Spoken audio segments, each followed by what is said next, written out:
see the professors who are there, so you can just like stalk professors and see what they're doing. So if Right. interested, you can just like email them, and they're not going to like be, what to say, like strict and not Rude. like Yeah, they'll they're going to either be. say, yeah, I don't have the time to do this, or they'll give you a very clear Yeah. indication. And the fact that you write to them Sorry. is that they know that you exist. That's Exactly. an important part of Yeah.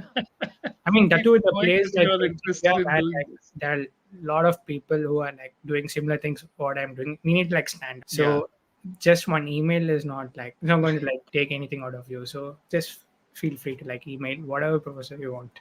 Okay. They're You all- caught a lucky break because your mother's a teacher and she brought those papers home. But then you read through them. You found out what those papers were about. And I think that's the work that you need to put I in mean, order to qualify, because otherwise you would not have been able to write that proposal. It's the other part which comes in.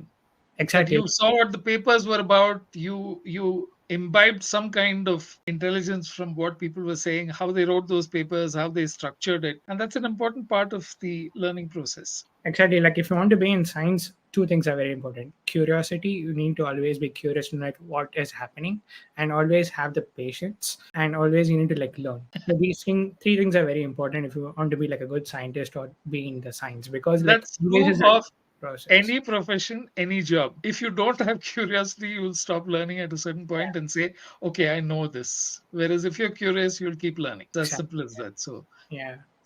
after then, what were the options that you considered to come to the US or apply for a course here? Sure. So like I got this experience. So I thought like, okay, I have everything in my hand. Now I can do a PhD. So that's the motive. And that's why I decided like, okay, I can apply to US and get a PhD. So I just again started applying, reaching out to professors. Like, so the system is completely different. So in US, you need to like apply to a university and then you will get into a PhD program. Whereas in Europe, you need to like first talk to a professor and they should accept you as a student and then you need to like apply to that university.